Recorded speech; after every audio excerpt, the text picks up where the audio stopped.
পুরনো জমিদার বাড়ির ছায়ায় রাত নামে। দীর্ঘদিন পরিত্যক্ত এই ভবনে বাতাসে মিশে আছে মরিচা ও পচনের গন্ধ। অন্ধকারে দেয়ালের ফাটলগুলো যেন জীবন্ত সাপের মতো কুণ্ডলি পাকিয়ে আছে।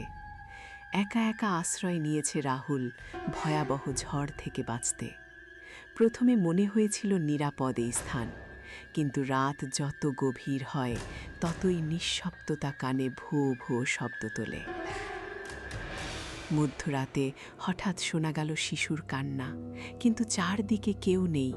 ঘরের কোণায় অদৃশ্য কেউ যেন নিঃশ্বাস ফেলছে। দরজার কাঠে আঁচড়ের দাগ দেখা গেল, যা আগে ছিল না।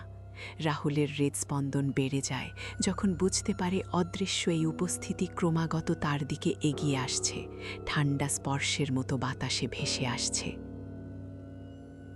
গল্পের শেষে জানা যায় এই ভবনে একসময় বাস করত এক মা ও তার শিশুপুত্র। দারিদ্র্যের যন্ত্রণায় মা শিশুটিকে বিষ খাইয়ে নিজেও আত্মহত্যা করে। এখন তার আত্মা চিরতরে ছেলেকে খুঁজে বেড়ায়। রাহুলের গায়ে যে ঠান্ডা স্পর্শ অনুভব করেছিল, তা ছিল সেই মায়ের হাত, যে ভুলবশত তাকে নিজের সন্তান ভেবে জড়িয়ে ধরছিল।